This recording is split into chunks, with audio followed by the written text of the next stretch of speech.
María Clemencia Sánchez, Quijote II. Profesor Carlos Gutiérrez, Spring 2009. Vencidos, de León Felipe. Diatriba o apología del Quijote. Don Quijote, que nace como representación, será infinitamente representado por la posterioridad. En el periodo finisecular del siglo XIX, España vuelve a sus ojos sobre el Quijote de modo excepcional, pues quiere tejer en torno a él una reflexión sobre lo propiamente español. Esta vuelta sobre la figura de Don Quijote, que se extenderá hasta la generación del 27, en el punto crucial de la guerra civil que expulsaría a un significativo número de poetas y de cuyo exilio se hará leitmotiv, oscilará entre representaciones opuestas, diatriba o apología, dando así lugar a un debate que aún se pregunta qué significa el Quijote.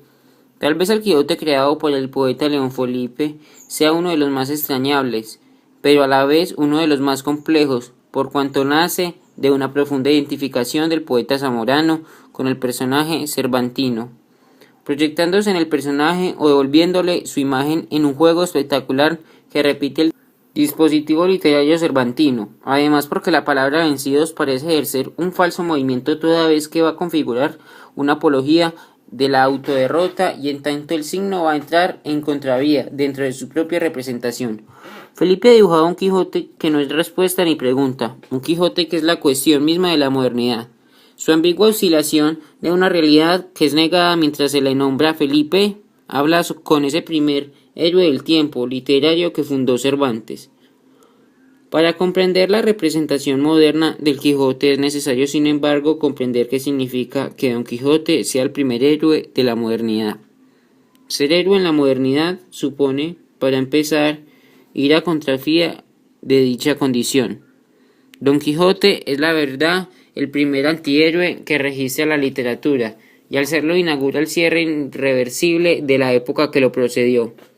Esa condición que le será marca y rasgo inesperable emerge de una parodia y de una representación. Parodia de un género que en él termina y representación de una idea fenecido. En este sentido, la lectura más recurrente que se ha hecho de modo particular en la España posterior a la versión del 1615 es la de Don Quijote, que es por antonomasia, utopía, un lugar que no es. Querer ver en el Quijote esto o aquello nos pone de plano en el camino que bifurca las palabras y las cosas. Dicho de otro modo, una cosa es el mundo literario y otra muy distinta el mundo no literario, o el mundo de la realidad. Confundir ambos mundos es repetir ese ejercicio de la fiebre caballeresca de la que salió don Alonso Quijano, es decir, dar vida al mundo de los libros y saltar con ellos en la mente al mundo real. Esta vuelta sobre el Quijote, tanto de la generación del 98 como la generación del 27, que ha sido un intento por definir lo propiamente español, ha omitido lo que Felipe devela en su poema, el autovencimiento de Don Quijote, no como respuesta por fuera del texto en el que vive Don Quijote, sino como ambigüedad y condición del héroe literario. Abro comillas, la historia del Quijote y de Cervantes como representación del español, cierro comillas, dice José Carlos Mayner. Ha sido, abro comillas, una representación simbólica de sus valores, cierro comillas, página 104. Pero ni Cervantes, autor, ni Don Quijote, personaje, encierran más verdad que una verdad literaria. Esto es, ser una representación de un nuevo género inaugurado por Cervantes, en el que los héroes han dejado de ser héroes, puesto que han dejado de reproducir un mundo arquetípico para entrar en una ficción de autorrepresentación, es decir, la imagen de un héroe con conciencia de sí. Si el mundo de la alegoría, de donde salió don Alonso Quijano, ha muerto con la puesta de los signos en contravía, si ya no tenemos certeza si un yelmo es lo mismo que un vasiyelmo o un molino equivale a un gigante, no podemos más que leer las representaciones del Quijote en el texto de la novela moderna, que supone la existencia de un héroe que ha de vencerse a sí mismo por el enfrentamiento de su mundo personal y el mundo ajeno, puesto fuera de su inferioridad. En este contexto, el poema de León Felipe revela una representación moderna del Quijote en sí, no por una idealización de su fracaso, sino por señalar su autovencimiento como caída de una ilusión y nacimiento de la propia conciencia. La imagen del Quijote, construida entonces por la poeta León Felipe, va a establecer una confrontación inevitable con la idealización del Quijote por un lado porque se niega que Quijote sea una utopía y de otro lado porque Felipe, en la desilusión que constituye la derrota de Don Quijote, señala el triunfo de su mundo interior. Vencidos de León Felipe, una diatriba contra los vencedores. La Guerra Civil Española, 1936 hasta 1939, dejó como resultado inapelable dos bandos, vencidos y vencedores. El mapa que abre la posguerra traza dos rutas en el imaginario de esos bandos, opuestos, el afuera y el adentro, el exilio para los vencidos y la patria para los vencedores. España queda definida entonces como un lugar de utopía para los de afuera y como un resguardo para los de adentro. La utopía o lugar que no existe encuentra en la figura del Quijote una forma sublimada de exilio, una representación de la diáspora para los vencidos. En el caso concreto de León Felipe, la derrota propia de su exilio encuentra una forma de identificación con la derrota del Quijote que ha recuperado la razón. El afán español por definir lo español ha girado de manera excepcional en torno a la figura del Quijote. Definir el Quijote, descifrar el Quijote sería dar con la clave exacta, pues supondría definir, al parecer, lo español. Entre la generación del 98 y la del 27, este afán se agudiza por razones históricas y políticas que obligan a volver sobre la obra fundacional de nuestra lengua y de la historia de España. En particular, ahora bien, una cosa es la novela y otra el Quijote. Dicho en palabras de Ortega y Gasset, abro comillas, el Quijote puede significar dos cosas, Don Quijote es un libro y Don Quijote es un personaje de ese libro, cierro comillas, página 36. En efecto, por un lado está el texto literario y por el otro el personaje, al que han querido dar vida algunas lecturas románticas, diríamos, pues el Quijote como Amadís de Gaula no es más que literatura. El Quijote recuperado como forma de utopía encuentra en la generación del 98 posiciones opuestas. Digamos para empezar que en Miguel de Unamuno el Quijote no es un personaje literario, tal vez ni siquiera un libro. Para él el Quijote es un ser vivo, autónomo e independiente de las páginas de las que salió. Unamuno cree que España debe leer el Quijote como un acto de fe, esa misma fe en la lectura con la que leyó don Alonso Quijano los libros de caballería. Ahora bien, este querer dar vida al personaje literario supone una mirada ejemplar en la existencia de Don Quijote, pues ver en su estoicismo un mensaje explícito para la España finisecular. Unamuno minifica así la figura del Quijote, hace de él un santo al compararlo con San Ignacio de Loyola y Santa Teresa de Jesús. El querer ser de Don Quijote es en Unamuno un acto de fe. La fe en tanto es la única forma de conocimiento, pues opera en el sentido de una voluntad mística que rige al personaje en su interior. Sí, este quijotismo, el de Unamuno, como la señala Germán Roberts, es un nuevo método de conocer que tiene una locura, un órgano o un instrumento de conocimiento.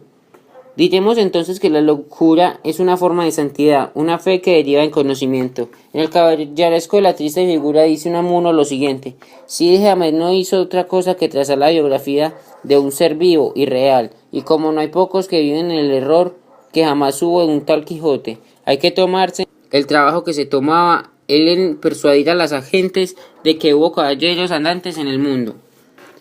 Es claro en este pasaje de Unamuno no duda de la existencia de Don Quijote, no obstante sí parece dudar de la existencia de Cervantes, al menos como autor de la novela Don Quijote, pues declara abiertamente el nombre del moro, lo que equivale a borrar el de Cervantes. Este repliegue a Cide Hamete en lo que refiere a la autoría de la obra es una doble ficción unamuniana, pues duplica el juego literario cervantino al insistir en Cide Hamete, que es, ya sabemos, un dispositivo narrativo en el que el mismo Cervantes se borra como autor para refugiarse como editor. Esa distancia también lo sabemos en una forma sutil de eludir toda responsabilidad con la verdad, o como lo señala Todobor. De hecho, en el texto solo lo atribuido al autor escapa la prueba de verdad. Unamuno como Cervantes pone en juego la certeza sobre la razón y la verdad, como ironía a su época y al positivismo que la identificó. Para Ortega y Gasset, por su parte, lo español significa una altísima promesa que solo en casos de extrema rareza ha sido cumplida. En ese aplazamiento del deseo o la voluntad del quererse lo que inhabilita a España para la plenitud de su realización. Ahora bien, hay una del concepto de voluntad orteguiano. La representación del Quijote lo separa por el punto de partida. Para Ortega y Gasset, el Quijote no es un ser vivo a la manera de Amadís de Gaula. Para el Quijote es un libro, una obra literaria. Las cosas son reales, están hechas de materia o energía, pero las cosas artísticas como el personaje de Don Quijote son una sustancia llamada estilo. Es obviamente que para el filósofo español Don Quijote solo existe en las páginas de la obra cervantina. No obstante, su representación se centra en el personaje literario que ha construido, unida al propio, inspirado en sus lecturas y que le ocupa y le demanda toda su voluntad para poder ser eso que quiere ser. Planteando así el asunto, Ortega y Gasset no concibe entonces el Quijote como un vencido, pues su ser a lo largo de la obra es la expresión de esa voluntad que lo mueve. Veamos esas palabras una vez más en torno a la voluntad. La ciencia, el arte, la justicia, la cortesía, la religión son órbitas de la realidad que no invaden nuestras personas, como hace el hambre o el frío. Solo existen para quien tiene la voluntad de ellas. Encuentra una sutil coincidencia esta referencia orteguiana, a la que hace Américo Castro al definir al Quijote, no como un ser vivo, sino como un hombre literario, que se transforma mientras se va haciendo o va construyendo dentro de la obra. Dice Castro que el vivir literario consiste en expresar más el trasfondo que la apariencia del vivir. De esta suerte el personaje máximo y más conocido, Don Quijote, se presenta como estructurado inicialmente como un máximo y más conocido. Don Quijote se representa como estructurado inicialmente como una consecuencia del estarse haciendo de su propia vida. La coincidencia consiste justamente por un lado en que ambos se adhieren al referente literario que es Don Quijote, por otro ven al personaje lejos de la óptica épica, pues antes que una entidad determinada y sin fisuras, el Quijote de Castro y Ortega y Gasset es mientras va haciendo esta idea de construirse como consecuencia de una voluntad supone un personaje incompleto, agrietado en voluntad de ser. Ramiro de Maeztu entendió e interpretó de una manera bastante áspera la novela de Don Quijote. Su lectura se centra en la novela, pero equivoca terriblemente la interpretación literaria, pues desconoció el dispositivo espectacular cervantino de la segunda parte de la novela. Según Maeztu, lo esencial de la novela de Cervantes está en la versión de 1605. La primera parte del Quijote es lo esencial. Dice surgiéndose así que el lector de la novela podía predecir de la lectura de 1615, error decisivo en la lectura de Maeztu, pues esta simple frase revela una lectura incompleta e imprecisa del Quijote. Digamos para empezar que decir esto equivalente a epifanía. Es en verdad un lento proceso dado como desilusión. Yo no veo Sancho, dijo Don Quijote, si a 3 labradores solo 3 borricos. Ese lento derrumbarse en su ilusión de ver en el mundo real al mundo que leyó hace que Don Quijote vaya cediendo en su fiebre para acceder a un mundo no literario, la razón de Don Quijote que es proporcional al fin de su delirio, tal como lo ve Felipe. Es la de una renuncia al mundo, de las confrontaciones para ingresar a un mundo más íntimo, al mundo interior, tal vez por la manchenga llanura, se vuelve a ver la figura de Don Quijote pasar. Este regreso del Quijote que sugiere en los primeros versos del poema Vencidos va indicando por una fuerte atmósfera de soledad. De hecho, Felipe lo dibuja sin su inesperable escudero. Esta soledad es decisiva, toda vez que el héroe épico cuando ha caído. Su destino es inevitablemente el mundo interior. La soledad de Don Quijote se configura como el fin de la aventura, sin Sancho a su lado. El afán de salir al desfacer en tuertos ha acabado. Este Quijote solo y en silencio va de regreso a sus aventuras y esa vuelta se constituye inefablemente como el encuentro de Don Quijote consigo mismo, es decir, con Don Alonso Quijano, el bueno.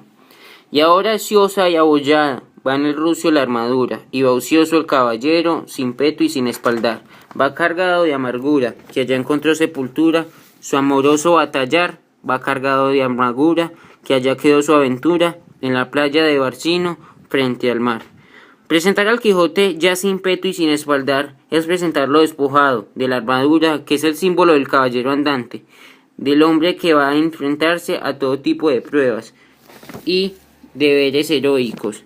Este héroe, sin embargo, va solo en su caballo, cargando de amargura, pues viene de regreso al lugar del que salió, tras sepultar su amoroso batallar. La palabra sepultura sugiere entonces la muerte de lo que fue su deseo de ser desfacedor de entuertos.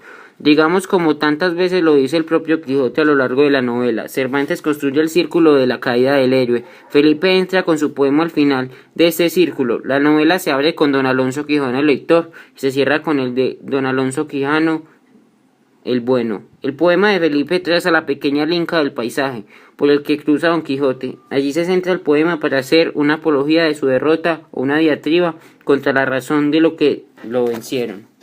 Ahora bien, Don Quijote, que se construye una identidad como personaje de su propia ficción, es derrotado como lector cuando Sansón Carrasco la asesta al golpe dentro del texto mismo, donde Don Quijote se derrumba. Don Quijote se ha transformado lentamente y a su pesar, él mismo es ahora capaz de proferir su derrota, como otra hora fue capaz de nombrarse caballero andante. Estanislao Zuleta describe así este proceso. La idea del tratamiento que Don Quijote que da el bachiller Carrasco parte de la convicción de que Don Quijote es inaccesible a la experiencia, como ningún fracaso, ninguna derrota externa al texto de la caballería lo afecta, porque inmediatamente la incluye como un encantamiento. La maniobra del bachiller consiste en construirle una derrota dentro del texto de la caballería.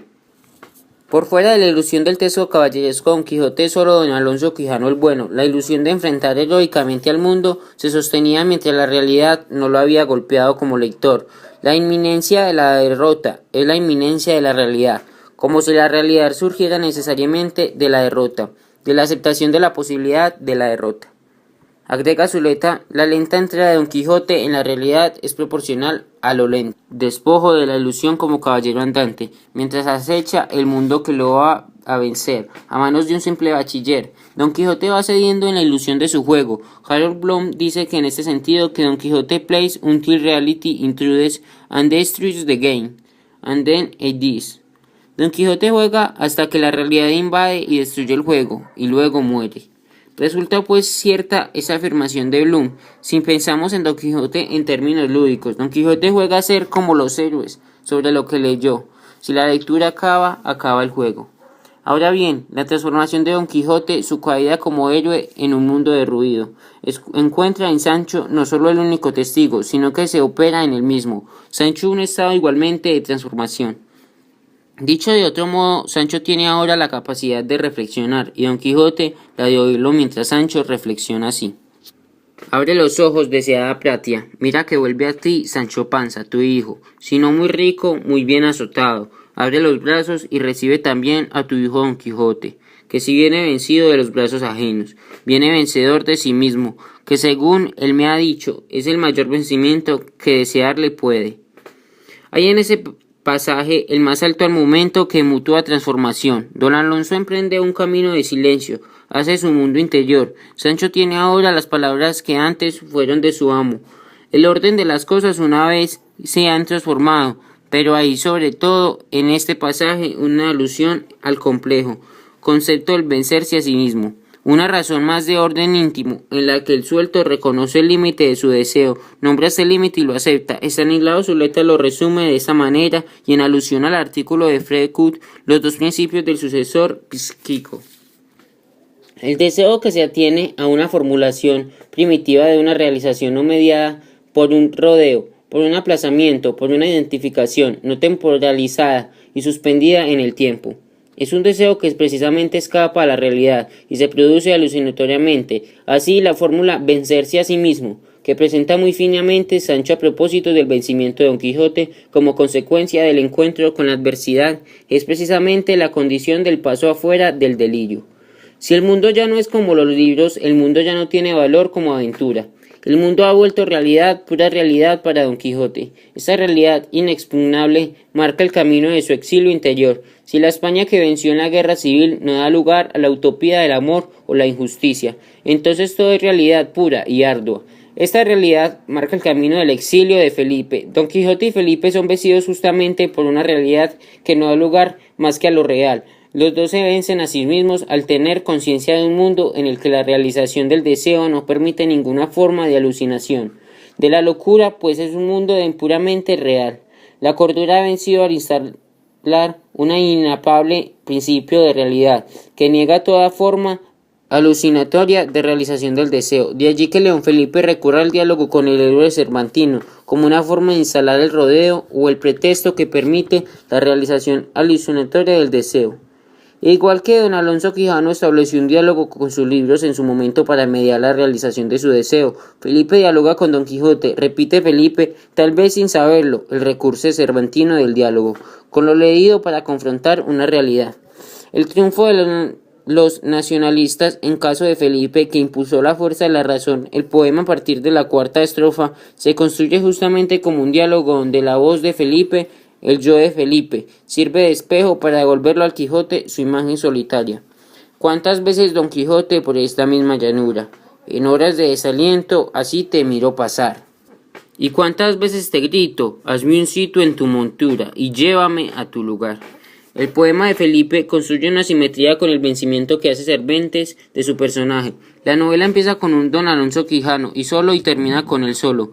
Entre el personaje que empieza y el que termina la novela, claro está, hay una transformación, la de la lectura en la realidad. En el poema Felipe empieza con un Don Quijote solo, de regreso y sin armadura. En tanto en el poema avanza, Felipe se inscribe en este paisaje al lado de Don Quijote mediante el recurso del diálogo con él, y termina con una invitación a una simple y elemental aventura, ser pastor. Hazme un sitio en tu montura, caballero derrotado, hazme un sitio en tu montura, que yo también voy cargado de amargura, y no puedo batallar.